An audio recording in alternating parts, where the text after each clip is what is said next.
Estou gravando. Boa noite, pessoal. Mais uma aula aqui do nosso projeto Direito na Rede. Eu sou o professor Hammurabi e hoje a gente vai tratar um pouco sobre direito constitucional, mais precisamente sobre a questão da separação dos poderes. Beleza? Eu preparei para vocês uma aula rápida, no máximo aí 40, 45 minutos. Eu acho que é o tempo que a gente vai levar para dar uma olhada nesses slides, porque eu quero tratar com vocês hoje sobre a teoria geral da separação dos poderes. Claro que dando ênfase à separação dos poderes que a gente tem aqui no Brasil. É o nosso formato que está dentro da nossa Constituição de 1988. No entanto, eu não vou ingressar em cada um dos poderes da União. Eu não vou ingressar no Legislativo, nem no Judiciário, nem no Executivo, porque cada um desses poderes nos daria pelo menos 2, 3 aulas aí em cada um. Então, eu vou trazer nesta aula uma teoria geral, né? A questão dos princípios, algumas discussões sobre nomenclatura, a questão da cláusula pétrea. Também vamos tratar um pouco sobre o apanhado histórico, né, as bases dessa teoria da separação dos poderes. Então, a gente vai ter aqui uma visão ampla, uma visão de teoria geral dentro dessa temática da separação dos poderes. Eu vou projetar aqui para vocês os slides e aí a gente vai acompanhando a aula. Se vocês receberem alguma mensagem de algum aluno que está na sala de espera querendo participar, me avisa aqui, eu vou e autorizo, porque às vezes a gente, olhando aqui os slides, a gente não vê esses pedidos de ingresso na sala. Beleza? Apareceu um aqui já. Então vamos lá, deixa eu projetar aqui.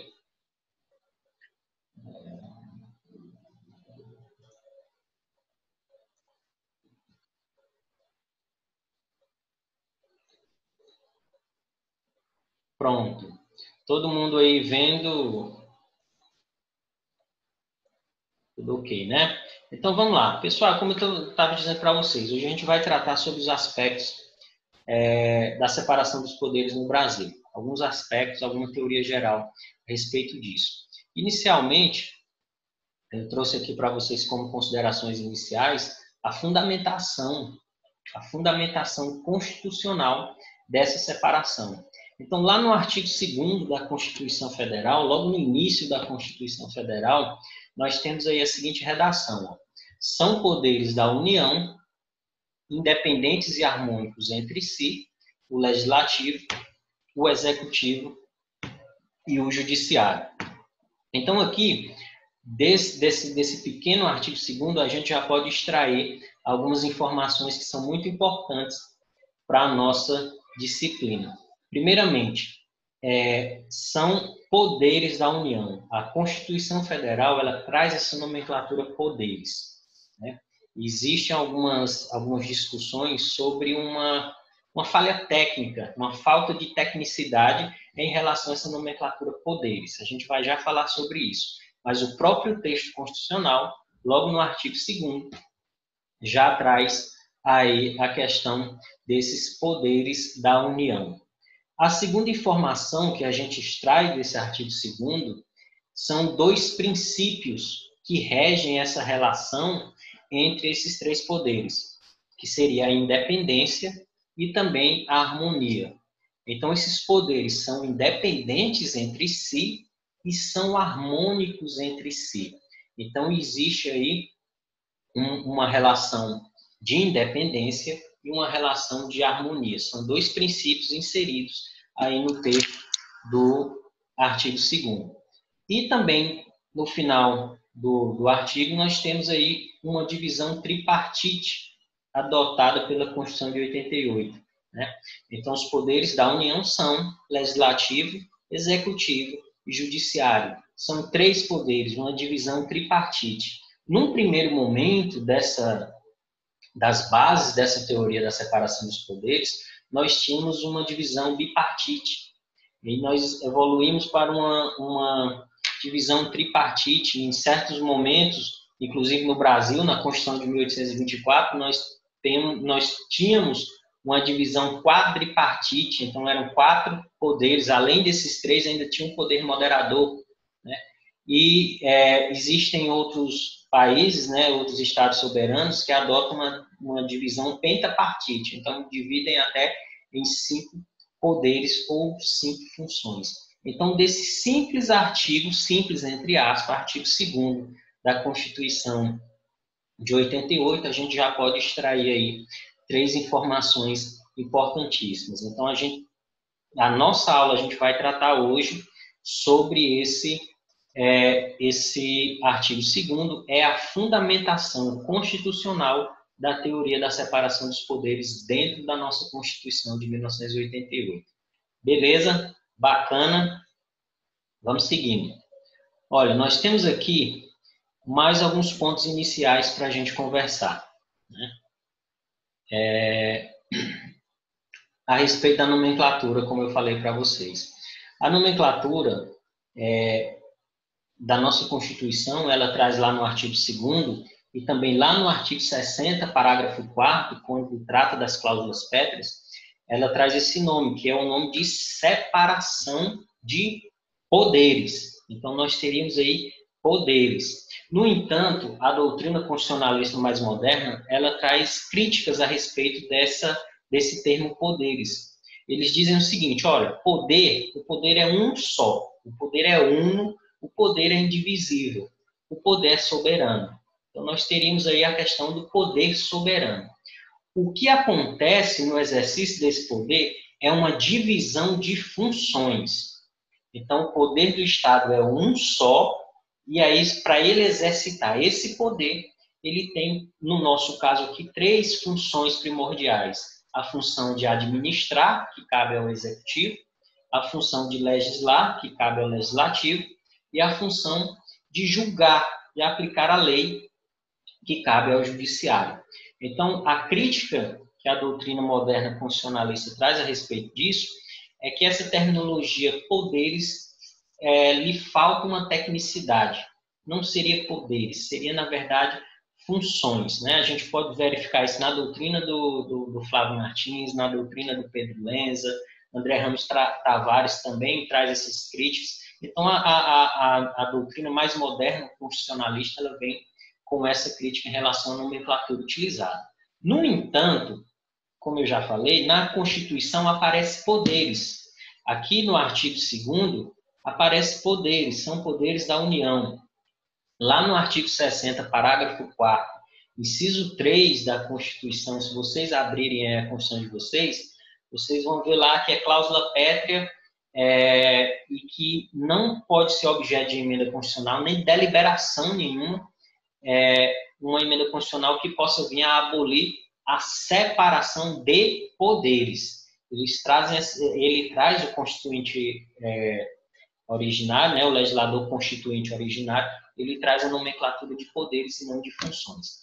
Então, nós vamos fazer o seguinte, cientes dessa crítica em relação a essa nomenclatura, nós vamos continuar usando aqui, pelo menos nessa aula, em respeito à Constituição, a nomenclatura utilizada pela Constituição, nós vamos utilizar aí essa nomenclatura de separação de poderes. Mas vocês tenham em mente essa falha técnica em relação a essa nomenclatura poderes, que na verdade quer representar funções. Beleza? Tranquilo? Então vamos lá, meus amigos. Cláusula pétrea, né? A separação de poderes é uma cláusula pétrea. Então, não pode ser objeto de deliberação emenda constitucional. Se vocês abrirem lá o artigo 60, parágrafo 4º, inciso 3 da Constituição, tem a seguinte redação. Eu vou ler o parágrafo 4º e o inciso 3. Não será objeto de deliberação a proposta de emenda tendente a abolir 3. A separação de poderes. Então, nós temos peraí que eu agora abri uma coisa aqui, não estou conseguindo fechar. Essa emenda constitucional não pode existir, não pode ser objeto de deliberação. Então, assim, nós temos esse artigo 60, parágrafo 4º, inciso 3, trazendo a separação de poderes como uma cláusula pétrea. No entanto, lá no livro do Flávio Martins, edição 2019, na página 1413, ele frisa que a cláusula pétrea é a separação de poderes e não a tripartição de poderes, né? Então, ele acende uma discussão a respeito disso. A gente poderia ter 4 poderes ou 4 funções? Nos dizeres de Flávio Martins, seria possível. Porque o que não pode é abolir, tendente a abolir. Nós poderíamos ter 2 funções, aí já começam as discussões. Porque quando você diminui, você tem uma tendência a abolir, né? Você está trazendo ali uma tendência a abolir. Você já tirou um, você pode tirar outro, você pode tirar mais um. Então, a emenda constitucional tendente a abolir. Então, a gente pode entrar aí numa discussão bem aprofundada a respeito dessa cláusula pétrea em relação à separação dos poderes. O fato é que nós temos 3 poderes aqui no Brasil e o artigo 60 traz lá como cláusula pétrea. Construções doutrinárias falam que, como a do Flávio Martins, que o que é pétreo, o que não pode ser mexido, é a questão da separação e não da tripartição, né? Mas aí são discussões para um artigo científico, quem sabe aí, né? É um tema bem bacana para se tratar, beleza? Então aqui nós temos algumas considerações iniciais a respeito aí da separação de poderes. Seguindo aqui nos nossos slides, meus amigos, nós temos alguns antecedentes históricos, né, para a gente compreender como se deu o nascimento dessa teoria da separação de poderes. É claro que se vocês pegarem algumas doutrinas, uns contam histórias assim um pouco diferentes quando a gente vai para essa questão dos antecedentes históricos, né? Alguns não falam nem de Aristóteles, outros já abordam Locke, lá na Inglaterra, outros vêm para Montesquieu. Então, assim, nós temos algumas divergências a respeito disso. Mas o fato é que, na maioria das doutrinas que eu li, nós temos aí como base dessa teoria da separação de poderes o filósofo Aristóteles, né? Ele lançou essas bases para a separação dos poderes. No entanto, ele entendia que esses poderes deveriam ser exercidos por uma única pessoa, né?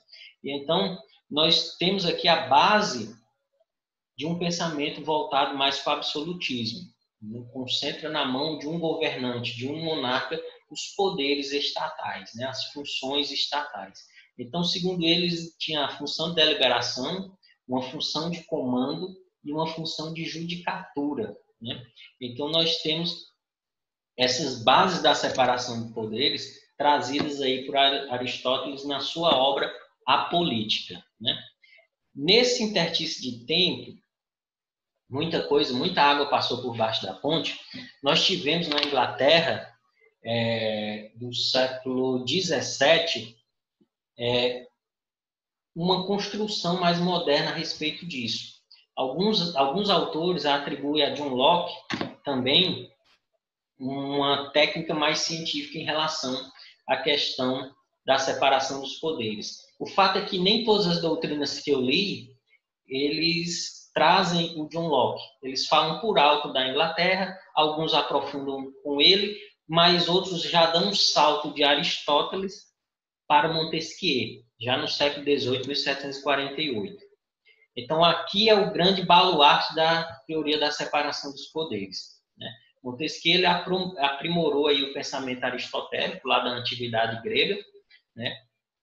Falou também que existia essa separação de poderes e que esses poderes deveriam ser exercidos por órgãos diferentes, por órgãos distintos. E aí ele faz um contraponto em relação à teoria de Aristóteles, que dizia que era apenas uma pessoa que iria exercer esses poderes. Bacana? Então, para Montesquieu, nós temos aqui o clássico, inclusive adotado aqui no Brasil, Executivo, Legislativo e Judiciário, né? Que é o grande expoente dessa teoria da separação de poderes. E aqui Montesquieu ele lança a base do pensamento liberal, né? Nós estamos aqui em 1748 com a sua obra O Espírito das Leis. Em 1789 nós temos a Revolução Francesa, né? Que traz aí a questão dos direitos de primeira dimensão, os direitos de liberdade, um pensamento liberal, o afastamento do Estado, né, das relações privadas, um Estado mínimo, onde serviria basicamente para salvaguardar a nação, as relações privadas seriam de ordem ali do direito privado, sem interferência estatal. Então, Montesquieu, com essa teoria da separação dos poderes, né, fazendo contraponto ao poder absoluto, ao absolutismo, nós temos aí o liberalismo, dividindo esse poder que estava na mão de uma única pessoa, do monarca, dividindo esse poder em órgãos distintos, executivo, legislativo e judiciário. Beleza? Sossegado, né? Deixa eu tomar uma aguinha aqui. Tá chegando gente. Seguindo. Então, a gente fazendo esse breve relato histórico aqui, a gente começa a compreender os motivos dessa separação de poderes. Nós trazemos aqui essa teoria mais moderna da separação dos poderes como uma forma de se evitar o arbítrio, de desconcentrar o poder na mão de uma única pessoa, né? E isso aí levaria a atitudes de tirania, a atitudes arbitrárias. Então, a teoria da separação dos poderes, ela traz um viés mais democrático, dividindo os poderes, as funções do Estado, entre órgãos distintos. E aí, quando a gente volta lá para o artigo 2º, que foi o primeiro artigo que a gente viu no primeiro slide, ele traz a questão da harmonia e da independência entre esses três poderes como uma forma mesmo de freios e contrapesos, né? Aquela teoria checks and balances. Então, o que nós temos aí dentro dessa teoria da separação de poderes é uma forma de se evitar que o poder fique na mão de uma única pessoa. Então, os teóricos a respeito disso falam que isso não é bom, porque leva à arbitrariedade, leva à tirania. Beleza? Seguindo, na Revolução Francesa, lá em 1789, nós tivemos também a Declaração Francesa dos Direitos do Homem, né, que foi um documento elaborado ao final da Revolução. E a partir daí, a teoria da separação dos poderes passou a habitar as constituições, né, de forma mais emblemática, né? Nós temos constituições mais antigas do que isso, né? 1777, eu acho, a dos Estados Unidos. Então, nós temos outras constituições que também trataram do assunto, mas não de forma tão profunda, tão emblemática, quanto as constituições que sucederam em 1789, após aí a Declaração Francesa dos Direitos do Homem, fazendo aí esse liame, esse link com a separação dos poderes. E aqui, meus amigos, a gente tem, dentro dessa separação dos poderes, algumas finalidades. Para que isso serve? Por que fracionar esses poderes? Né?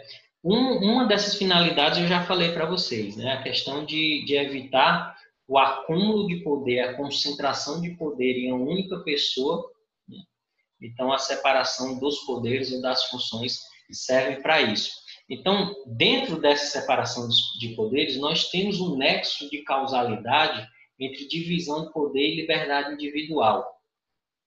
Vocês vejam que lá na Revolução Francesa, lá em Montesquieu, em 1748, pensamento liberal, voltado para liberdades individuais, né? Os direitos fundamentais aí de primeira dimensão.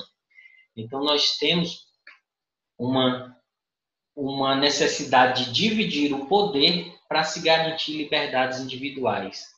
Para quando um órgão exceder no seu mistério, dentro daquela função, o outro órgão, o outro poder, a outra função, vir lá e balancear. Falar, não, meu filho, nós temos um limite mínimo e um limite máximo de atuação. Se você estiver no mínimo, nós vamos te colocar pelo menos no mínimo. Se você extrapolar o máximo, você vai ter que voltar para a limitação. Então, é nesse sentido que nós temos aí a divisão de poder e a liberdade individual, né? Essa separação de poderes também, ela traz uma questão de colaboração e consenso, né? Os órgãos são, aqui no Brasil, né? A gente trazendo nossa Constituição de 88, os órgãos lá, né? Os poderes da União são independentes e harmônicos entre si. Então, eles são independentes, eles não devem sofrer interferências dos outros órgãos se eles estiverem dentro dos seus limites de atuação. Porque a partir do momento que eles extrapolam o limite máximo ou não chega nem ao limite mínimo de atuação, então tem que haver um balanceamento. Tem que haver um balanceamento entre os diversos órgãos estatais. Eles têm que colaborar uns com os outros para que a gente haja, né, que a gente exista para nós um consenso de atuação desse poder estatal. Beleza? Vou dar um exemplo. Mandado de injunção. Né? Nós temos aí um mandado de injunção cabível na falta de norma regulamentadora que impeça o cidadão de exercer um direito constitucional lá que ele está garantido dentro da Constituição. Então, a falta dessa norma regulamentadora nasce porque o legislativo não chegou no seu patamar mínimo de exercer a sua função de legislar e criar essa norma que a Constituição exige. Então, você tem uma garantia constitucional, que é o mandado de injunção, ingressa isso a nível de União, ingressa no Supremo Tribunal Federal, impede o mandado de injunção, para que o Supremo Tribunal Federal, na doutrina mais moderna, perdão, na jurisprudência mais moderna, edite uma regulamentação ou faça o legislativo chegar no seu patamar mínimo. Beleza? Então, nós temos uma colaboração, um poder deixou ali uma lacuna, o outro vem e empurra, bora meu filho, bora agir. Está faltando norma regulamentadora. O cidadão não pode ficar sem exercer um direito constitucional porque você está sendo omisso. Então, ou cria regra, ou nós vamos criar uma regra que até você criar. Né? Em momentos pretéritos, em mandados de injunção, por exemplo, o Supremo Tribunal apenas oficiava para reconhecendo a omissão, oficiava o Congresso Nacional falando sobre essa omissão e dando prazo para que se editasse a norma. O que acontecia era que não se editava nada e ficava por isso mesmo. Então, o cidadão que impetrou o mandato de injunção ganhava, mas não levava. A verdade era essa. E aí, com o passar do tempo, a jurisprudência do Supremo Tribunal foi mudando. Disse, não, isso não pode, isso não tem efetividade. É a nossa decisão aqui e nada está sendo a mesma coisa. Então, nós vamos fazer o seguinte, nós vamos trazer aqui umas regras iniciais até que o Poder Legislativo resolva exercer sua função constitucional. O que não pode é continuar desbalanceado. O cidadão tem um direito constitucional assegurado, mas que não pode exercer por falta de uma norma regulamentadora. Então, o que o Supremo Tribunal Federal entendeu nesse patamar foi justamente para tentar equilibrar, colaborar, trazer um consenso, um equilíbrio dentro dessa divisão de funções, dentro dessa divisão de poderes. Isso aconteceu em relação ao direito de greve de servidores públicos. A Constituição Federal fala que é garantido o direito de greve aos servidores públicos, no entanto, depende de lei específica que regulamente. E essa lei nunca foi editada.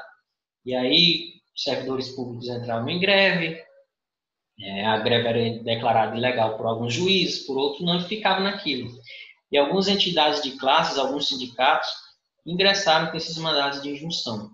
E aí o Supremo Tribunal Federal disse, olha, eles têm o direito de grevar. O que não pode é eles não grevarem porque o Legislativo está sendo omisso.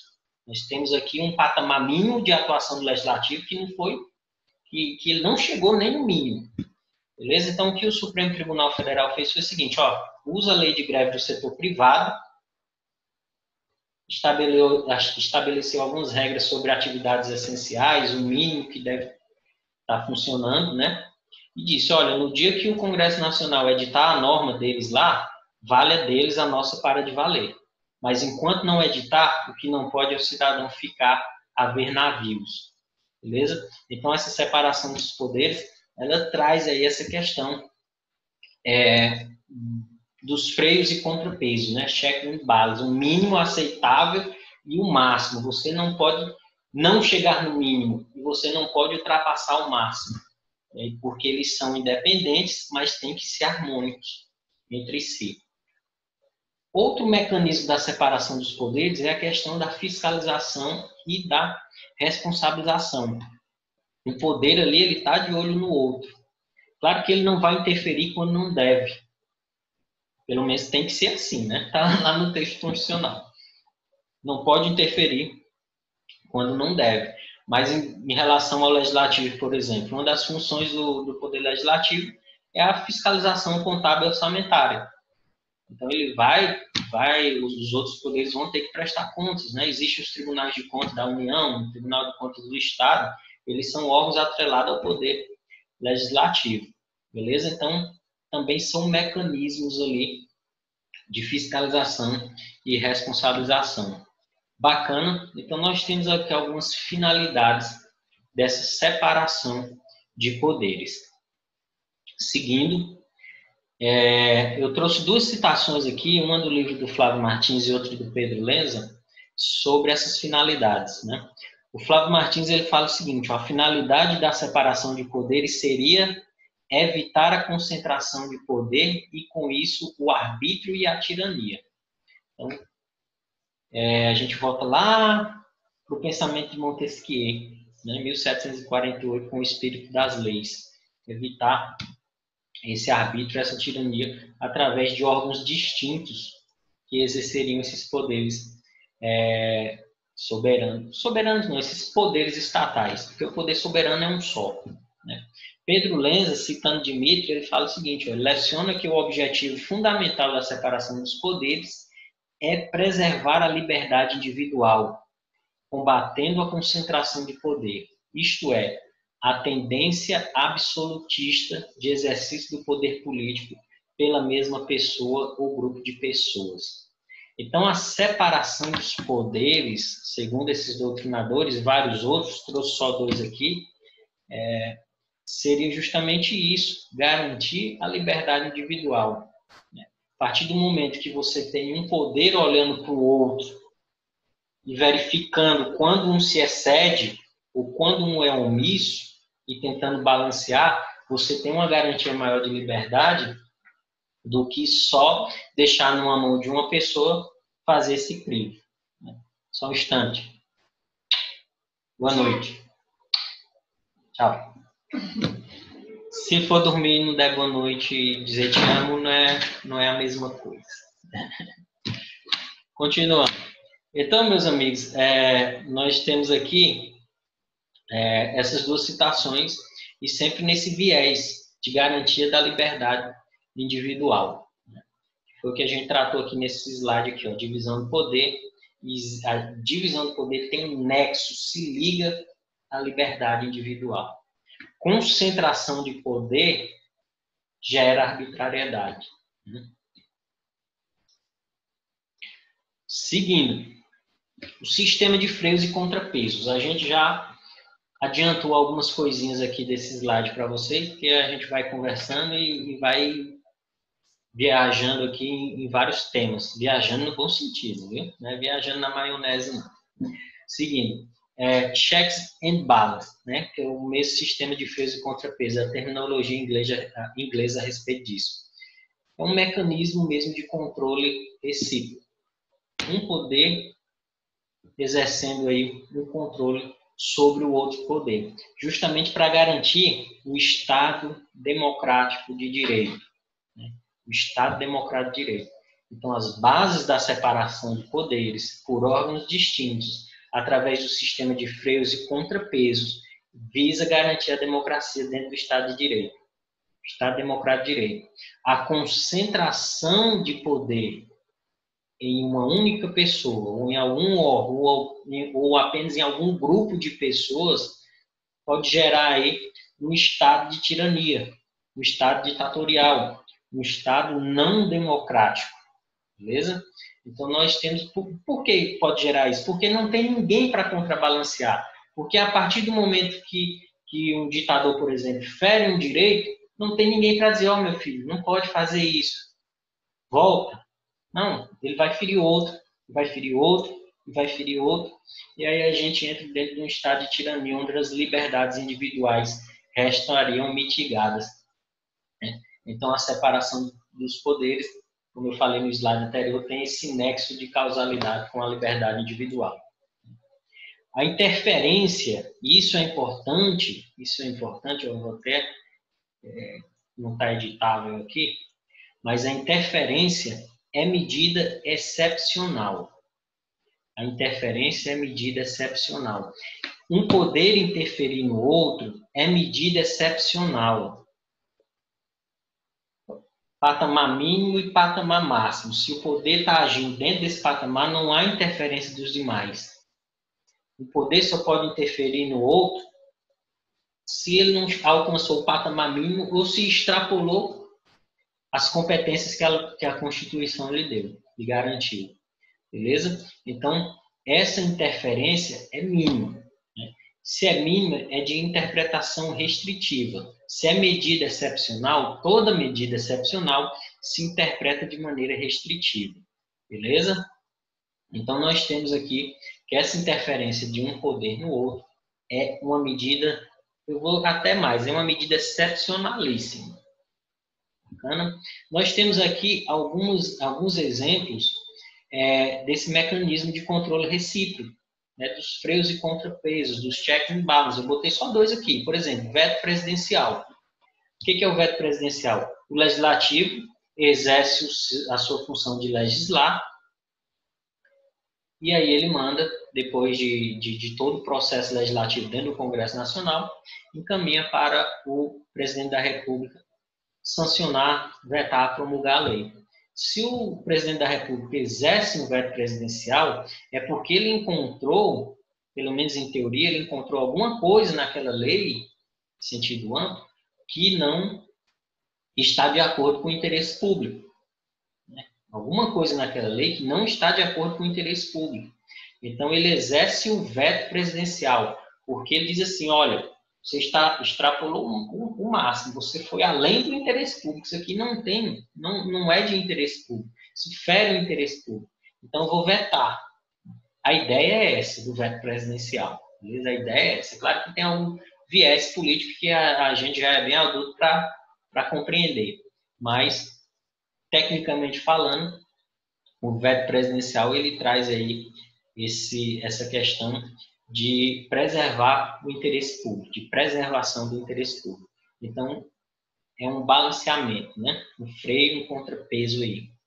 A aprovação do Legislativo e do Executivo para a composição dos órgãos de cúpula do Judiciário. Por exemplo, composição do Supremo Tribunal Federal. Então, tem a nomeação, a indicação do Presidente da República, sabatina pelo Senado Federal, nomeação pelo Presidente da República. E aí é empossado como ministro do Supremo Tribunal Federal. Então, nós temos aqui uma atuação recíproca dos três poderes, né? De dois poderes para nomear um chefe de um terceiro poder. Então, nós temos aqui esses freios e contrapesos. Para evitar que a indicação seja eminentemente política, né? Porque aqui nós temos, além de uma indicação do poder executivo, nós temos uma sabatina do poder legislativo, para saber mesmo se aquele cara que está sendo indicado lá, futuro ministro, ele tem notório saber jurídico, que é uma das exigências. Então, nós temos aqui esses freios e contrapesos, esse mecanismo de controle recíproco, legislativo controlando a nomeação feita pelo executivo para um cargo de cúpula do Poder Judiciário. Bacana? Seguindo, amigos. Independência e harmonia, né? Que a gente viu esses dois princípios lá no artigo 2º, primeiro slide que a gente viu. São independentes e harmônicos entre si. Os poderes da União são independentes e harmônicos entre si. Então, nós temos os princípios da independência e da harmonia. Eu trouxe também aqui a citação do Flávio Martins. Na verdade, no livro dele, ele cita José Afonso da Silva, baluarte do direito constitucional. Então, ele fala o seguinte: a independência dos poderes significa a. Que a investidura e permanência das pessoas no órgão do governo não dependem da confiança nem da vontade dos outros, né? Então, os órgãos são independentes. A investidura e permanência não depende da confiança dos outros. Que no exercício das atribuições que eles são próprias, né, cada poder, não precisam os titulares consultar os outros, nem necessitam de sua autorização. Então, para o executivo trabalhar, ele não precisa, em regra, pedir autorização para o legislativo. Para o judiciário julgar, ele não precisa pedir autorização para o executivo. Não pode haver essa interferência, né? Então, eles têm que ser ali independentes. É claro que, como a gente viu aqui no slide anterior, que fala dos freios e contrapesos, nós temos aí, por determinação constitucional, um controle recíproco de um poder em relação ao outro, né? Isso por determinação constitucional. Fora dessas determinações constitucionais aqui, o que se tem é independência. O que se tem é independência. C. Que na organização dos respectivos serviços, cada um é livre, observadas apenas as disposições constitucionais e legais. Beleza? Então, nós temos aqui, se a Constituição não tratou, se não existe uma lei constitucional tratando sobre isso, é independente para agir como quiser. Beleza? Claro que não fira os demais preceitos constitucionais de liberdade individual, por exemplo. Beleza? Independência significa a não interferência indevida. Vejam aqui, ó. A não interferência indevida de um poder sobre o outro. Porque as disposições constitucionais e legais de controle recíproco aí, são interferências devidas. São interferências que o próprio legislador disse: olha, patamar mínimo, patamar máximo. Não chegou no mínimo, ultrapassou o máximo, interfere. Interfere. Os casos previstos na Constituição e na lei. Bacana? Quase lá, galera. Porque a nossa aula hoje vai ser bem ligeira. Nós estamos utilizando um formato de uma aula mais rápida, né, para não dispersar muito. Voltando lá para o artigo 2º, né, a tripartição dos poderes, né, que é o que rege aqui, que está em voga aqui no Brasil, desde a Constituição de 88, todas as outras constituições aí, exceto a Constituição, foi isso, meu Deus? Riscou um negócio aqui. Todas as outras constituições aí trouxeram essa tripartição. Nós tivemos, acho que é 1824, se eu não me engano, acrescentava o poder moderador, né, baseado na teoria de Benjamin Constant, que seria uma divisão, esse poder moderador seria uma divisão do executivo. Seria o seguinte, olha, nós temos o executivo, o chefe de Estado e o chefe de governo. O chefe de Estado seria o poder moderador. O chefe de governo seria o poder executivo. Então, nós temos aí uma teoria quadripartite trazida por Benjamin Constant. Foi utilizada na Constituição de 1824 aqui no Brasil, foi utilizado também na Constituição portuguesa da mesma época, dentro aí desse século XIX, né? E trazia, além do executivo, o poder moderador. Acabava que o poder moderador, pelo menos foi o que aconteceu no Brasil, mandava em todos os outros, né? Nós tínhamos executivo, legislativo, judiciário e um moderador acima de todos, né? Então, dividiram, separaram as funções, mas uniram tudo lá em cima de novo, beleza? Então, nas constituições que se seguiram, divisão aí em três poderes, ou, tecnicamente falando de uma maneira mais adequada, em 3 funções: legislativa, função legislativa, função executiva e a função judicante. Seguindo aqui, nós temos aqui uma divisão de funções.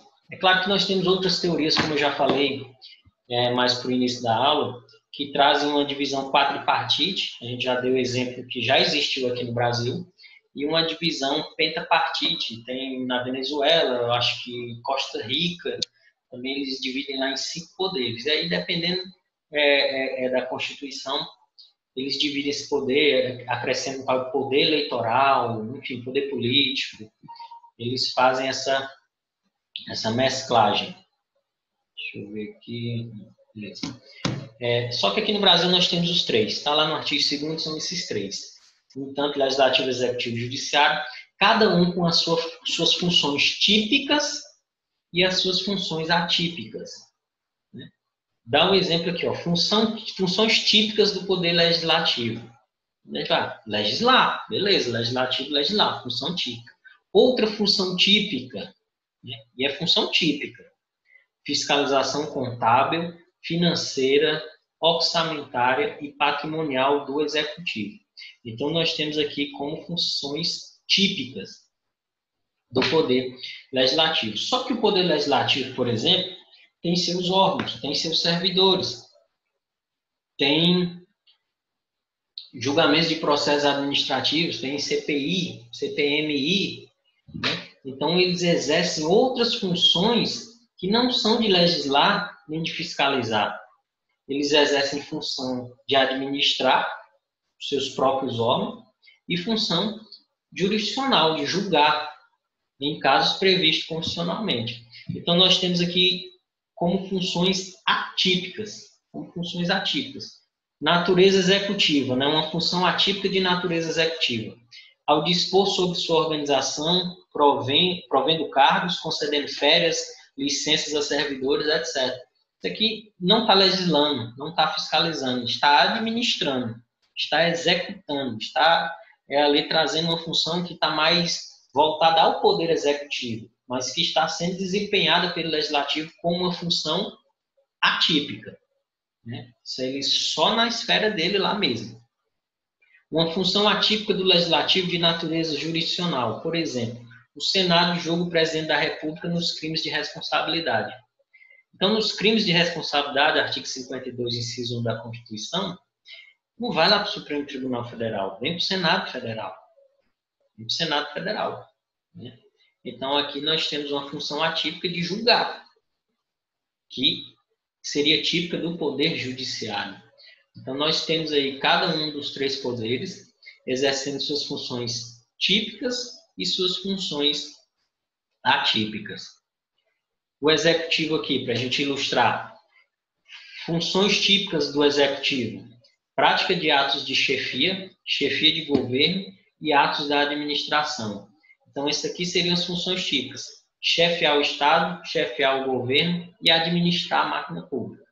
Beleza? Chefia de Estado e chefia de governo, a gente dentro do sistema presidencialista, cabe ao presidente da República exercer essas 2 funções. Né? No sistema parlamentarista, por exemplo, na Inglaterra, cabe à rainha da Inglaterra a chefia de Estado e ao primeiro-ministro a chefia de governo. Né? E aí nós temos também os atos da administração, os atos administrativos, os atos de administrar. Seriam essas funções típicas do Executivo. Como funções atípicas, aqui, algumas funções atípicas de natureza legislativa. O presidente da República, por exemplo, adota medida provisória com força de lei, que foi o tema da nossa aula passada, né? A gente falou lá sobre as medidas provisórias. Então, o presidente da República está legislando, está criando uma espécie normativa com força de lei. Está lá na Constituição, no artigo 62. Né? Medida provisória com força de lei. Né? E ela já passa a valer. Ela vai ter o prazo de tramitação para ser convertida em lei ou caducar. Mas aí, a partir do momento que ela foi editada, ela já está gerando efeitos. Beleza? Então, natureza legislativa. Natureza jurisdicional, né? Uma função típica de natureza jurisdicional exercida pelo Poder Executivo. Exemplo, o Executivo julga apreciando defesas e recursos administrativos. Né? Então, quando um servidor, por exemplo, comete uma falta disciplinar, né? o servidor regido pela Lei 8.112 fere alguns dos seus deveres lá dos artigos 117, 116 da Lei 8.112, então ele pode responder a um PAD, um processo administrativo disciplinar. Então, vai ser constituída inicialmente uma comissão de sindicância para investigar o caso. Se houver ali indícios de materialidade e autoria de uma infração administrativa, então vai ser instaurado o PAD, que é o processo administrativo disciplinar, para julgar no âmbito administrativo aquele servidor infrator, né? Suspeito de uma infração. No final, ele pode ser julgado inocente, né? Mas, enfim, há esse procedimento de natureza jurisdicional, né? Jurisdictio, dizer o direito. Então, eles vão estar dizendo o direito, exercendo a jurisdição no âmbito administrativo. Há autores que dizem que isso é uma falha técnica, porque a jurisdição só poderia ser exercida pelo Poder Judiciário, porque a coisa julgada, o manto da coisa julgada, só abraça as decisões judiciais, né? No nosso sistema, a coisa julgada, ela só encontra a imutabilidade dentro do Poder Judiciário, não dentro do Poder Administrativo. É tanto que as decisões administrativas, elas podem ser aí contestadas em âmbito judicial. Eles não geram coisa julgada administrativa, beleza? Mas o fato é que a maioria da doutrina entende que esses processos, por exemplo, defesa e recursos administrativos, estão julgando. A administração está julgando. Só não exerce a coisa julgada judiciária, aquela que dá aquele assunto a natureza de imutabilidade. Mas exerceram jurisdição dentro da esfera administrativa. Então, seria uma função atípica. Seguindo aqui, quase finalizando, nós temos aqui o judiciário com a função típica de julgar, função jurisdicional, né? Jurisdictio, dizer o direito, né? Direito dito, dizer o direito. Então, função típica do judiciário não é criar a norma, a função típica do judiciário não é administrar, a função típica do judiciário é aplicar a lei, é julgar, é analisar o caso concreto e falar do ponto de vista jurídico a quem o direito socorre, quem tem razão naquele caso, beleza? Como funções atípicas de natureza legislativa, nós temos, por exemplo, o regimento interno dos tribunais. Cada tribunal tem seu regimento interno, edita portarias, traz ali algumas regras. Então, nós temos ali esses regimentos internos como ato normativo do tribunal. É tanto que quando a gente vai manejar recursos em sede de tribunal, é muito importante, eu diria indispensável, conhecer o regimento interno daquele tribunal. Porque alguns recursos a gente não vai encontrar a tramitação detalhada deles dentro do código, na lei ou em uma doutrina. A gente vai encontrar aquilo somente no regimento interno. Beleza? Então, quem pretende trabalhar em algum tribunal, fazer um concurso para isso, vai ter que estudar o regimento interno do tribunal. Quem pretende advogar na advocacia de segunda instância, por exemplo, vai ter que conhecer o regimento interno dos tribunais para poder manusear os recursos de maneira correta. Seguindo, funções atípicas do Poder Judiciário de natureza executiva. Administra, por exemplo, verbe gratia, significa, por exemplo, aqui, ó, VGzinho, quando vocês virem lá nos livros, verbe gratia, por exemplo, ao conceder licenças e férias aos magistrados serventuários da Justiça. Está concedendo férias, né? Está julgando um processo administrativo ali dentro da esfera do judiciário, não está... Perdão, está julgando em função jurisdicional. Mas, assim, está concedendo férias, está dando posse a um servidor, está assinando a exoneração a pedido de um servidor. Então, ele está exercendo ali, no caso, uma natureza executiva, está administrando o Poder Judiciário. Então, nós teríamos aqui como função atípica. Aqui, meus amigos, eu trouxe para vocês essa teoria geral da separação de poderes.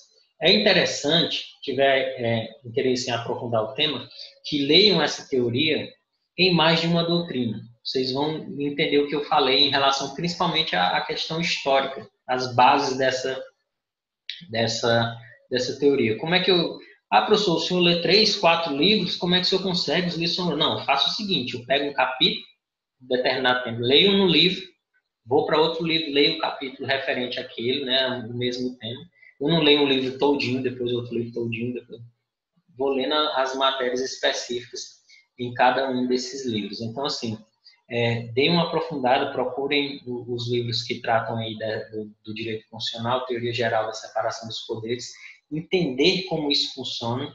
Eu trouxe esse tema, não foi à toa, né? A gente vive um momento tenso do ponto de vista da relação entre os poderes, né? Do ponto de vista da relação entre os poderes,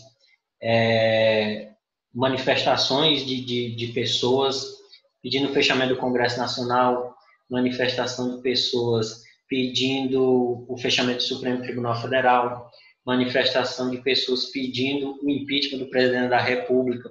Então, nós vemos aí uma crise institucional que se instaurou aqui no Brasil. Então, para a gente entender, né, e poder, de fato, dentro dessa confusão toda, compreender o que está acontecendo do ponto de vista técnico, jurídico, constitucional, é interessante a gente entender essa teoria da separação dos poderes. Beleza? E aí eu acho que num momento mais para frente a gente trata de cada um desses poderes de maneira específica, que é longo, né? É muita coisa para a gente tratar. Deixa eu interromper o compartilhamento aqui. Valeu, pessoal. Foi massa. Até mais. Boa noite.